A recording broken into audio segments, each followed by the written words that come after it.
Hey, everybody, and welcome back to the channel. Florida Stacker here, and I am happy as we have Lior Gantz back on the channel today. This is actually the fourth time that we've talked to Lior. A lot has happened since the last time we spoke, a little more than 3 months ago. So we've got Fed policy to talk about, some changes there, gold and silver price performance. We're going to talk about the strong dollar, and then we're also going to get into some international impacts, such as the events taking place over in China and Taiwan, as well as in Europe and Ukraine. So, hey, Lior, welcome. Thank you for being here again. Thank you for having me back. Yeah, absolutely. So let's go ahead and get started with some domestic issues here in the United States, namely with inflation and the Fed policy to combat it. So perhaps you could bring us up to speed on how we got here and where you see us going. I think we got here by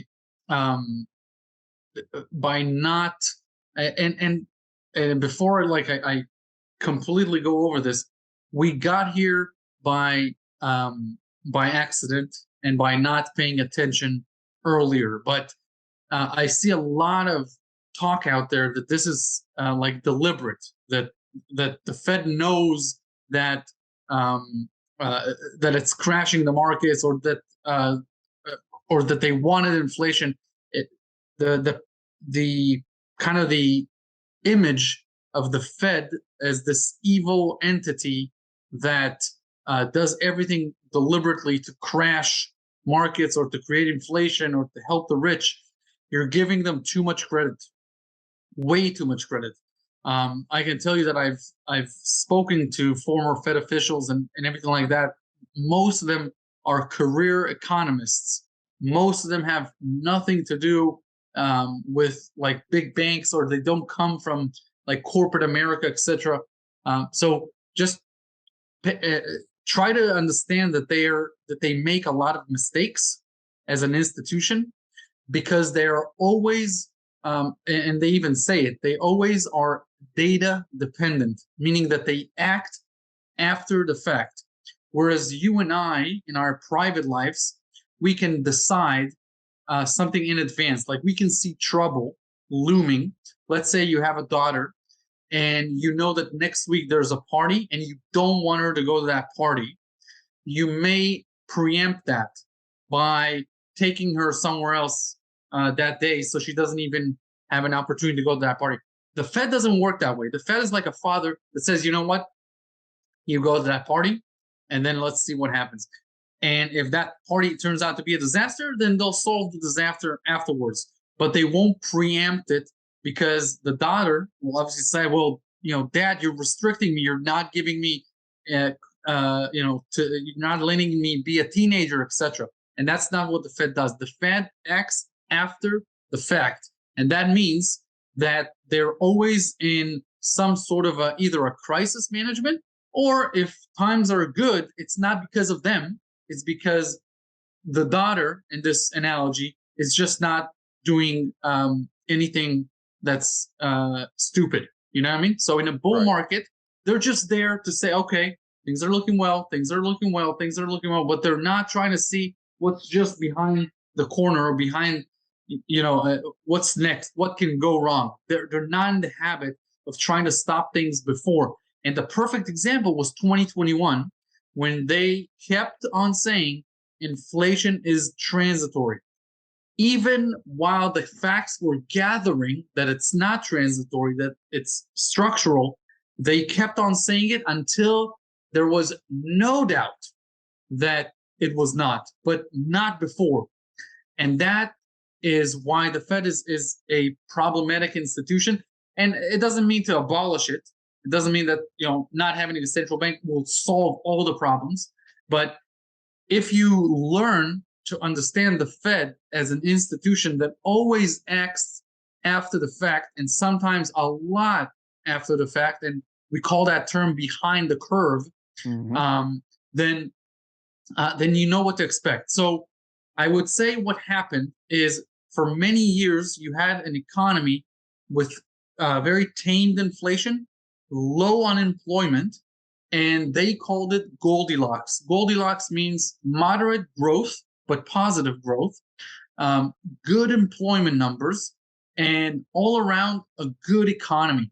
especially, you saw it during the Trump era, 2016, 17, 18. The economy was running really well. 2019, the economy was incredible. Oh yeah.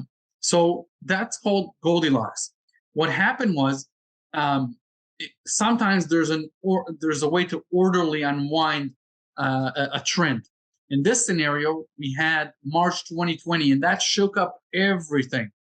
So all that inflation potential that was there because of low unemployment and a lot of credit and zero interest rates, it all, instead of managing it, the Fed trying to extend credit and tighten credit, it all, boom, out of control. Yeah. But because in their minds, they thought, okay, well, it's out of control, but let's contain it again. It's easy. Then that's the mistake they made. They thought that the trends and the fundamentals that existed before the pandemic, the Goldilocks trends that existed, where it's a lot of technology and innovation bringing in deflation, a lot of venture capital, and a lot of people in the workplace, they thought that those trends have not been affected by the pandemic. They thought actually they've just accelerated. So in their minds, this is very transitory because we'll solve these issues, supply chains and whatnot, and we'll get back on track. And they were really wrong. And after the was it the Delta variant? I don't even remember the name of the variants. In Delta August. variant.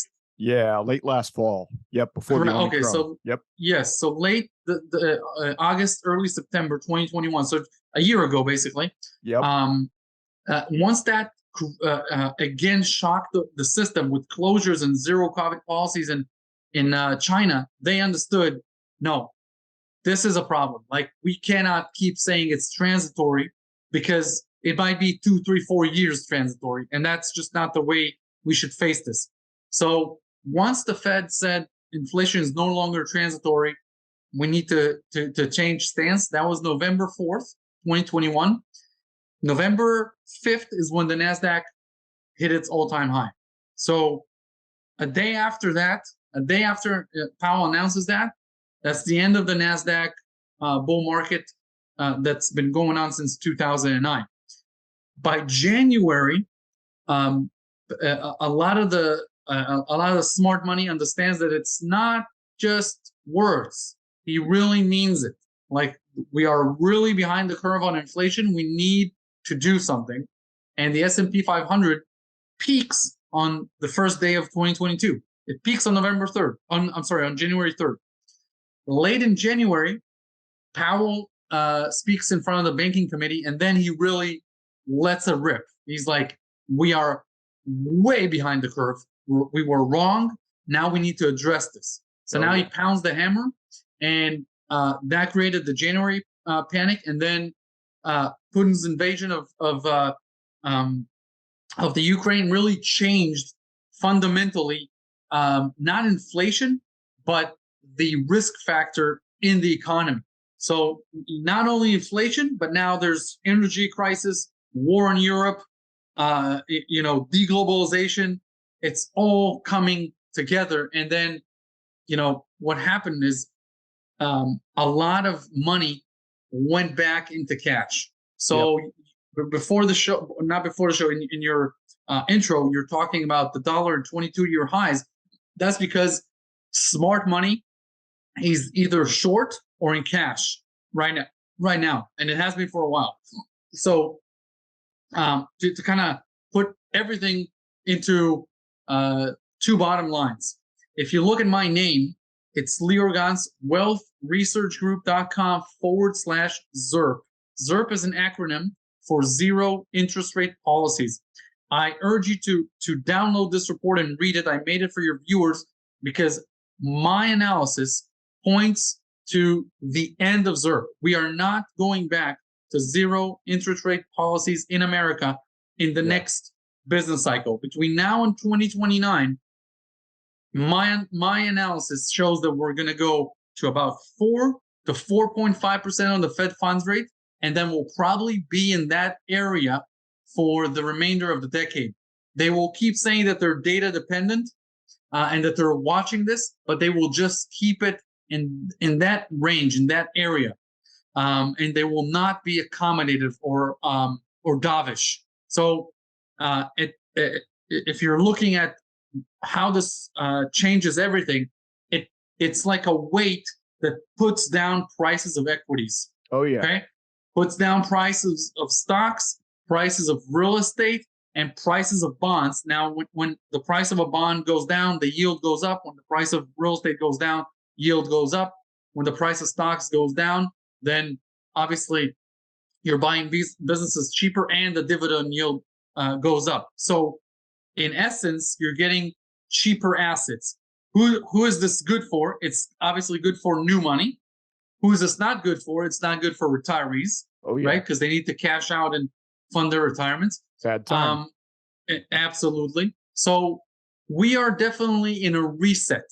I wouldn't call this a classical recession at all.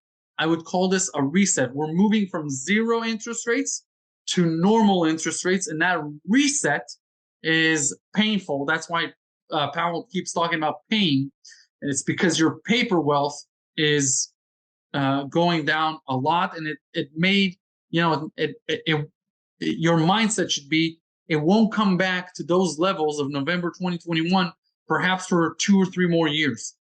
Yeah. So I can see that, Lior. Here we've got a peak dollar. We're in an 11-year dollar bull market now. Strong Yes. dollar, higher interest rates, which obviously makes borrowing cash more expensive.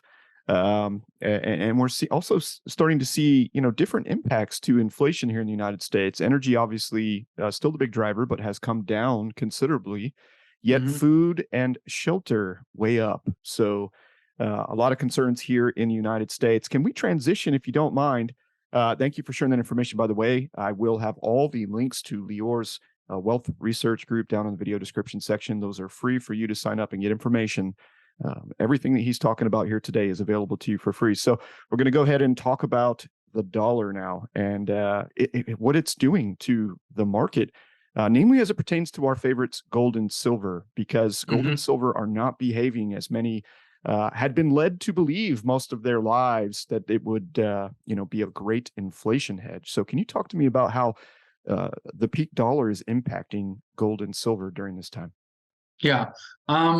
So what's happening is the markets have obviously a forward-looking mechanism. And throughout 2021, when inflation was raging and the Fed was doing nothing, gold and silver were in no man's land because we just didn't know what Powell is going to do and how inflation would look like. Before that, in 2020, it was obvious we are in a reflation era. So between March and July of 2020, both gold and silver rallied a lot. Yeah. Silver doubled, gold went to new all-time highs. But by August of 2020, the market started to understand that, hey, look at what we've already done. We've done stimulus checks. We've cut rates to zero. We've done, the Fed has promised to buy junk bonds. Like, what else can we do that we haven't done in this reflation trade? And the markets understood that not much. So interest rates started to go up. Gold and silver started to go down. By February of 2021, it was also understood that the markets in general, small cap companies, etc., cannot continue to grow as they were in this reflation trade. And so small caps peaked in February 14th, 2021. When I say small caps, you can look at Cathie Wood's ETFs, for example, and understand what I talk about when I talk about small cap companies. The large caps, the Apples, the Amazons, etc., kept on getting a lot of the earnings because government policies and restrictions actually helped the big and victimized the small. So throughout 2021, the markets kept going higher, but only because the top 10 or top 20 companies in the world were going higher. Yeah. So we call that market divergence. There was a lot of waiting from the word weight on these big companies, and then the small companies go down. That is called bad market breadth. BREADTH, okay, breadth. Okay. And when that happens, same as in the year 2000, you know that there's a big problem, because the markets in general, if the S&P 500 goes up 20%, but 450 out of the 500 companies in it are actually going down and in a bear market, that's not healthy. No. That shows you are running on fumes. And that's exactly what happened in 2021. And in 2022, those last 50 companies, the big ones, NVIDIA, Google, Apple, they all are down 30, 40, sometimes 50%. And so everything is going down together. The reason is that interest rates have gone up in percentage-wise, not a lot, right? You go from 0 to 3, you can say, okay, what's the problem? It's just 3%. Yep. It's the rate and pace of change. When Paul Volcker raised interest rates from 10 to 20 overnight, that's a 100% raise of interest rates. When Powell goes from 0 to 0 to 25, 25 to 75, 75 to 1.5, 1.5 to 2.25, those are big increases in 6 months. Oh, yeah. Now he goes from 2.25 to 3. That changes the world. That changes mortgage rates. Were very high mortgage rates, the highest since 2008, 6% mortgage. So that changes people's entire monthly payments. It changes what institutional money is willing to ask when it buys real estate. So it freezes up the entire market, and then it introduces a new actor that we haven't seen in 12 years, and that's fixed income or bonds. Best example I can give you, my hedge fund manager calls me about a week ago, and I chat with them and do all that kind of stuff, and then I tell him, like, how much are you in bonds right now? And he tells me, like, listen, right now I can hit one button and buy shares of American Airlines, or I can hit the other button and I can lend American Airlines at 12%. I can lend them, they'll issue a bond, and I'll get a 12% interest. What do you think is a better choice for me? And, when you think about it, to make 12% on appreciation from American Airlines, I don't know. But to lend them and get a guaranteed 12%, that looks juicy. Yeah. So what we call TINA, which is acronym for there is no alternative, which meant that because of zero interest rates, everyone was just buying stocks as a by definition, right? Right. Now that's over. So the same thing applies to precious metals. If the trend is that CPI numbers are peaking and starting to come down, and interest rates are starting to go up, then you're in a situation where bonds are better than gold and silver. And that's why you see a lot of sell-off in gold and in silver, specifically in silver, because it's so inversely correlated with the dollar. I think that what will happen eventually is once, and this is not now, the dollar and silver are, gold and silver are both in downtrends, confirmed downtrends. When does this change, and what does this change into? So when the Fed starts to signal that raising interest rates is no longer what they need to do, in other words, that if they keep raising, all they'll do is create market disruptions, what we call the hard landing theory, then they'll stop or moderate or slow the pace down. They won't stop altogether, but they will say that they're data dependent, and every meeting they'll say, we don't see a reason to raise them, we don't see a reason to lower them. We'll continue to monitor. They'll keep rates at some level. And at that point, it will become obvious that inflation has slowed down, but it's not going back to the 2010s. We're not going back to 1.4, 1.5, 1.6 on the CPI. No, this decade, CPI will probably stay between 3 and 5 and 6 the whole time. There's deglobalization. There are things that are way outside the control of the Fed.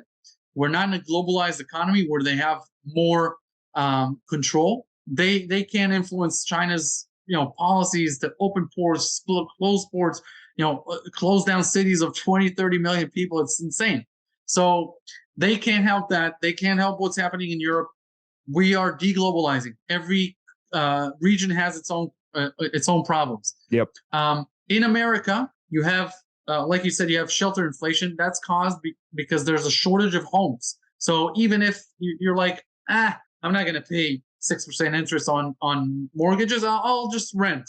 It doesn't mean anything. Rents are not affordable because there's a shortage of homes. We need to build way more homes than we currently have. That's because people are moving, because it's so hybrid. The workplace has become so hybrid. You don't have to be 5 minutes from your office. You can be around the country. So there's demographic changes.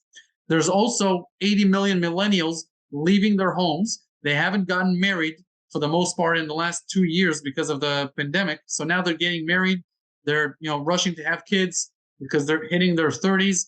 And all that means is more homes. They need homes and not apartments. They need homes outside and not inside the city. So, this is inflationary. They will need to go to the banks. They will need to get mortgages, even if they don't want to, because they want to get into the better school districts. They want to get into home ownership, etc. So throughout this decade, you have a lot of trends that are very inflationary.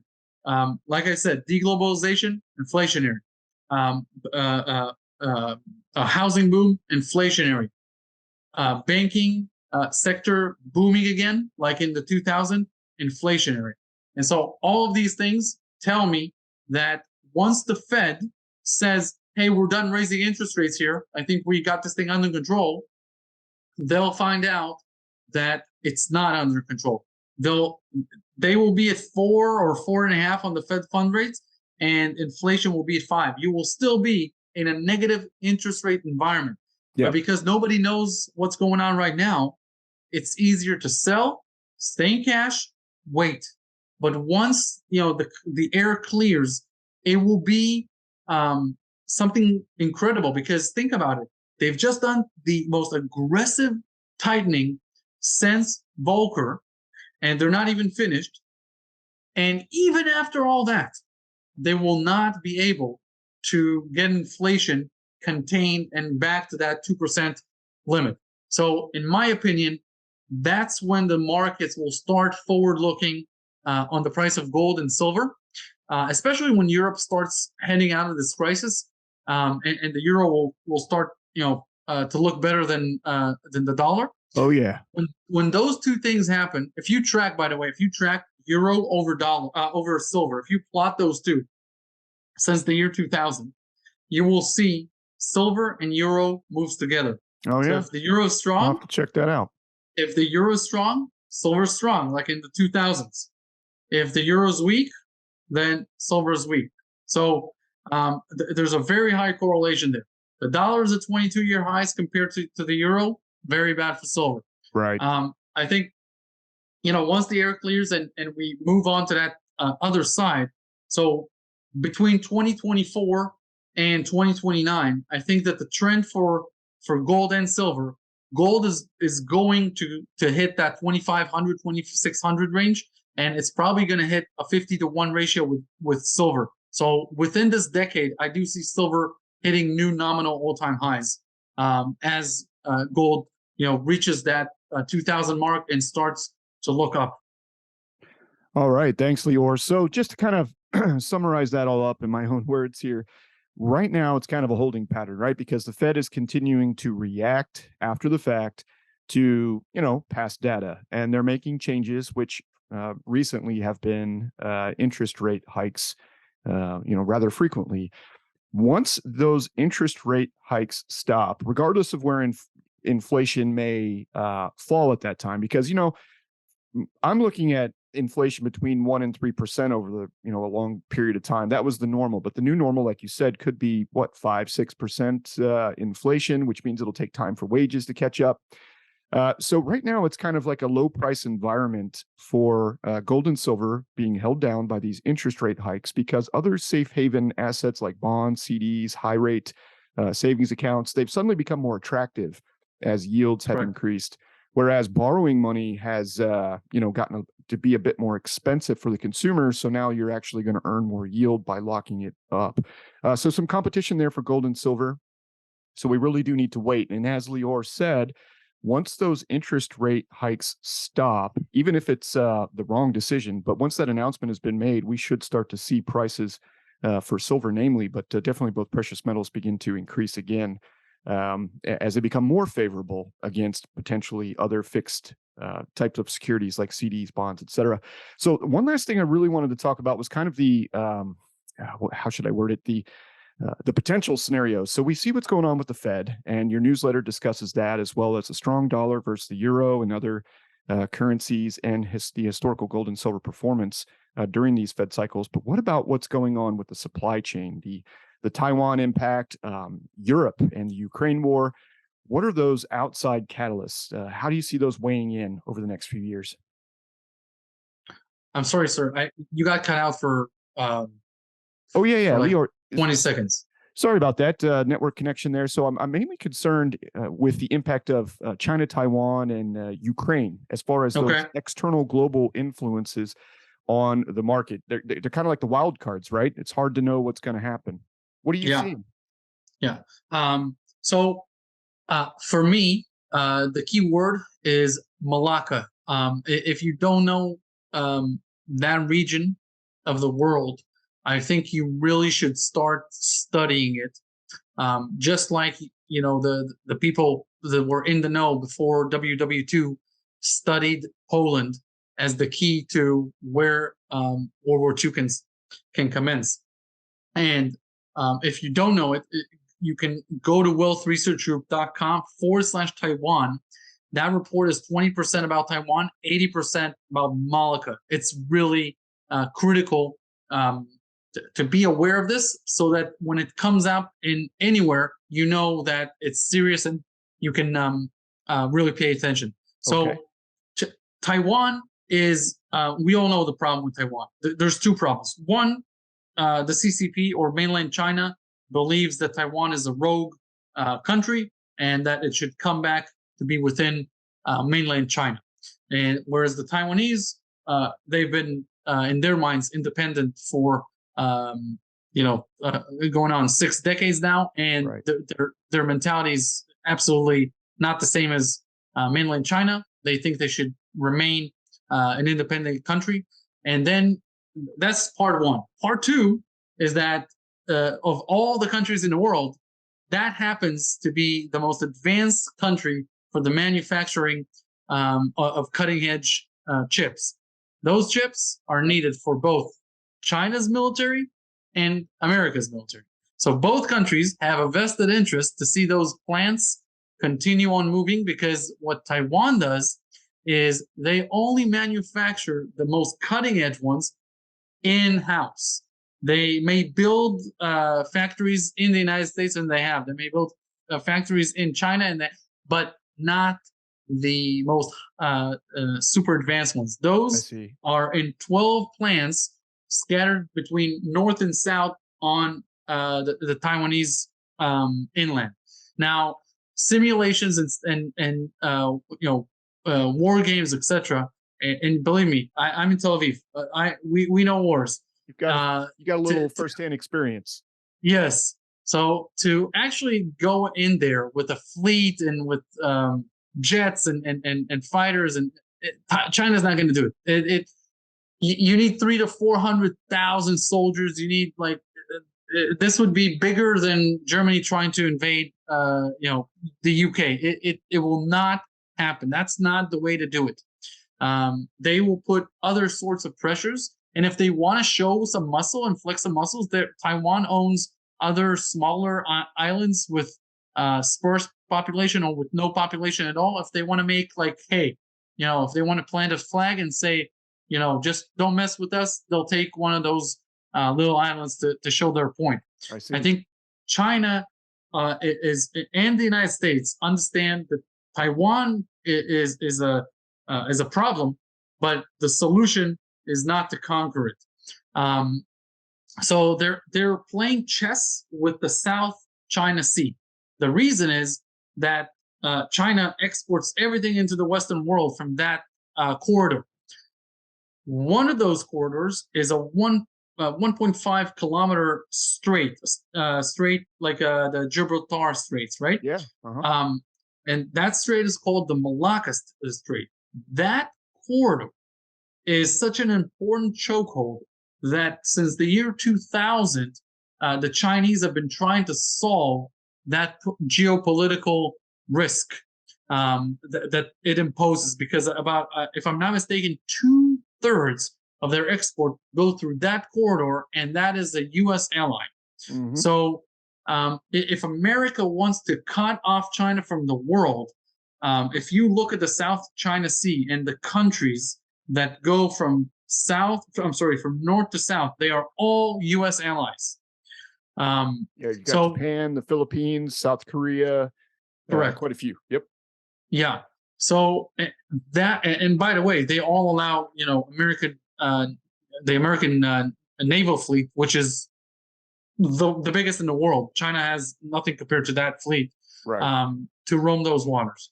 So if you look at these tensions and whatnot, to me, it doesn't look like the war is going to be a hot war. It looks way more like a Cold War I see. between China and the United States. I also see at some point the Chinese, as they continue to grow and as their military continue to grow and their economy, etc., in about 10 years, their military budget-wise is going to eclipse that of the United States. Probably within 5 years, their GDP is going to eclipse that of the United States. So at some point, what they're going to do is they're going to leverage those positions.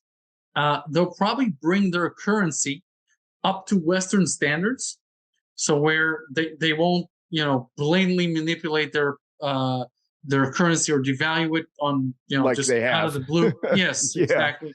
They'll respect more the rule of law, and what they'll try and do is create a secondary reserve currency. They'll try to bring the countries that are aligned with them to start to trickle down on their dollar holdings and use more of the yuan. And you'll have sort of an Eastern bloc and a Western bloc with some sort of an intermediary conversion rate between the dollar and the yuan, between countries that deal with the West and countries that deal with the East. And this will not be the first time that you have two competing reserve currencies in tandem. And I think that's where the world is heading.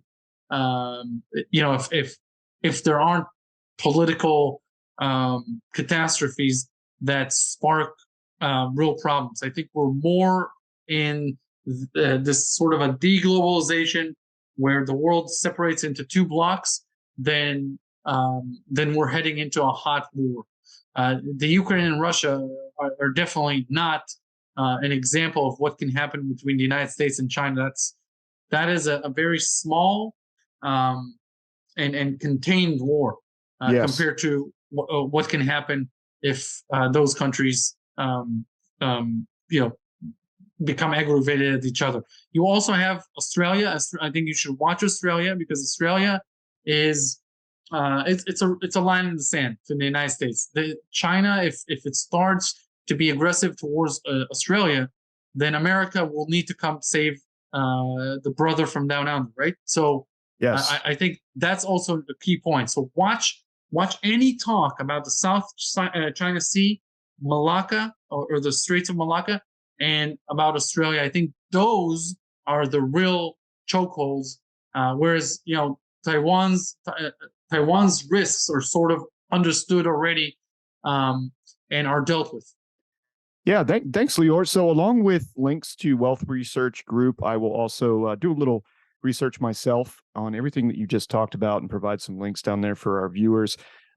Just real quick before we close up, thank you for talking about Taiwan, but what are you seeing with, you could see the ramifications of the impact on, what's happening with the world if China were to invade Taiwan, because we're seeing the impacts of the reliance on Russian energy that is currently plaguing Europe. There's a lot of forecasts, a lot of news here in the United States that Europe is looking at a very cold winter based on the long wave weather pattern, on top of the fact that they cannot source affordable energy. So That's just energy right there. But imagine computer chips and all that stuff too if Taiwan kicked off. So any last closing comments on what you see going on in the world, or if you want to talk about where to direct people to gain some of your valuable information? I'll say two things. One, with regards to Russia, I think basically what Russia did was end European reliance on Russian oil and natural gas. It will be a 5 to 10 year process, and all of the European countries will start sourcing their coal, oil, and natural gas from other sources. It will take 10 to 15 years and a new leader in Russia for European leaders to agree to get direct oil and natural gas from Russia in a major way. But I don't ever think they'll go back to that sort of a reliance. It really was. Especially the Germans. And we have to also consider here that to patch things up between Russia and the Ukraine, that might take 2-3 decades. So this is a long problem that's not solved easily or with sanctions or any of that stuff. It's the world has changed basically. And just keep in mind, those pipelines were set up when Russia was part of the USSR. So those pipelines that go from Siberia to Germany, those are pipelines that actually go through the Ukraine and Romania or Belarus, some of the Baltic states. So, correct. So they're going through sovereign countries, and that's the problem that the Russians had since 1991. That their infrastructure is going through other people's country, so they need to start cutting them on the profits, and it's a problem. It's a geopolitical. Then you have to think about the Caspian Sea, which was and it still is the richest seabed in the world for natural gas and for oil. And after 1991, it was suddenly owned by 4 countries that are the smallest in the USSR. Armenia, Azerbaijan, Iran, I think, has access. I could be wrong. But I'll have to pull up the map. Yes, Turkmenistan, Azerbaijan, Uzbekistan, and Turkmenistan. Okay, so wrong ocean, wrong sea there. So the idea here is that these countries, they hit the jackpot, and Putin has always been on his mind. That's rightfully ours. That's Mother Russia's. So when the Western countries and the Western oil companies struck deals with those 4 countries, it aggregated further. When the Ukrainians made huge oil discoveries in the Donbas region in 2011, he tried to put a Russian-favored president in the Ukraine. The Ukrainians revolted, and that's why he invaded Crimea in the first place. I see. Obviously, Crimea is also critical for him because it allows him sea access through the Black Sea, through the Straits of Turkey, and into the Mediterranean. Correct. To replace the pipeline system. It doesn't work because Russia doesn't have deep seaports, and this will allow them to have them. So these are things that have been in motion for like 20 years probably. So he's been planning them. There's been shelf plans, and they took them off the shelf. So I think that's the second thing I want to say. The last thing is I want to talk about. I just want to briefly say that Americans should start to understand that in this decade, they will see things that they haven't been accustomed to in 4 decades. Sometimes they will not have shelves that are full. You will have shortages periodically in many items.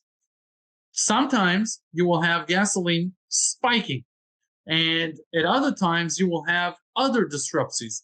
So just understand that even in America, even in the world's bastion of capitalism, the most free enterprise system, and the most effective capitalism, you will see problems in the next 3, 4, 5 years as all of this trickles out. So I think that these are important to keep in mind. Well, thank you for sharing that with the audience, Lior. It does appear to be going that way. So we are still in the midst of this new Fed cycle, right? The end of the low interest rate period. And let's just continue to watch and see what's happening. Let's stay together here. Let's continue to have conversations around the market, global events, so that we can collectively protect our assets and grow them at the same time. Thank you again, Lior. I will have once more links to all of the Wealth Research Group articles down in the video description section, which will help you stay informed and stay in tune with what's coming. Lior, thank you for your time today. Appreciate it. And I hope to see you back again. We'll talk probably during the fourth quarter, maybe during the first quarter of next year, see how all this plays out. Thank you for watching our video. I hope you subscribe to our YouTube channel.